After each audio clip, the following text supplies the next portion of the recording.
The Cycle Hub project was a conversion of an old industrial building right opposite our railway station. The idea was to try and see the impact on providing secure cycle parking on the number of people regularly cycling to the station. It's been open for a year, or just under a year. Took a year's licence on the building, and so we're just getting to the stage now where we're getting some good results out of it. We're trying to encourage people who currently been dropped off. So there's a lot of, at the local railway station, there's a quite a significant community who are actually driven to the station each day by partners, and they're the major constituency we're trying to encourage to cycle, to give their partners a break, really. And so we have cycle parking outside the station building itself, and this was to see whether providing secure attended parking would make a difference to the number of people cycling. And for that we're offered it for free.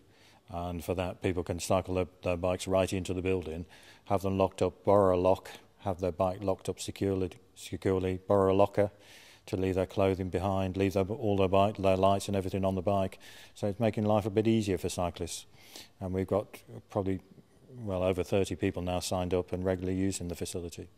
Various stations have had cycling hubs. I think we took our inspiration from Cambridge. There was one associated with a car park, and we've heard about other cycle hubs. What we saw was an opportunity, because we saw this unit being derelict and vacant, and so this was the opportunity to see if we could make it work, and probably on a budget scheme, so we've not spent an awful lot of money to making it happen. The successes is, well, we've signed up a good community, and we are seeing what we'd expected is a lot of people have two bikes. If you travel regularly to the station, we'll probably have an old bike that if it got lost or stolen, which we have a number of thefts from outside stations, as a lot of other people do, is you would not feel too aggrieved.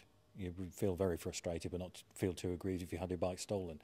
What we're seeing with people bringing their good bikes to the hub, I think everybody who has a bike likes to ride a bike that they're comfortable with, and hence, we're seeing that in the quality of the bikes coming in and being parked because of the additional security it offers. What we're also seeing is lots of usage for that hub. We started off with just cycle parking. We're now offering services out of the hub. We're offering bike sales, so we've got 2 social enterprises operating refurbished bikes out of there. We're also using it for storage, and our Go Ride coach bases his bikes in the hub. So it's now becoming exactly what it was meant to be, which is a focus or a centre for various activities related to cycling. It was a project that actually came about through Darlington Media Group, not through the council itself. And the Media Group really wanted to produce a DVD showing why young girls in Darlington didn't cycle, but young girls in Bremen do cycle. And as part of that project, they had an exchange between Darlington girls and Bremen girls. And the project became a lot bigger as it went on, and they also ended up getting a batch of Dutch bikes for the girls to cycle on. And from that, the group then put in a bid to Bike Hub to gain extra funding. And now there are a pool of bikes within Darlington, all Dutch-style bikes, for women in Darlington to hire. There is also a member of staff now working for the project who promotes the project and actually works and deals with the hiring out of the bikes. So it started off as a project just being about promoting and providing a DVD, and became a much bigger cycle hire project for the town. The DVD was produced by the Darlington Media Group, and it has interviews with the girls on why they hadn't cycled in town in Darlington, and just shows the good bits of cycling in Bremen.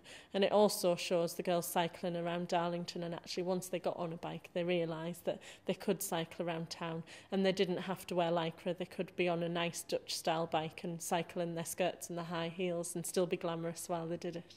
I think it is one of the main barriers for women. I think it still is. I think it's something we still have to keep on tackling. And I think making women realise that they don't have to cycle really fast. They can get places in their own time and be leisurely, and they actually can use the routes that we've got in Darlington is something key. And one of the things we've done in Darlington is provide routes that are off-road or away from the busy main roads, and one of the main reasons behind that is that we knew that only 15% of trips were made by women, and during the course of the project we now know that over 25% of trips are made by women. So we are having an impact, and more women are feeling comfortable to cycle in Darlington.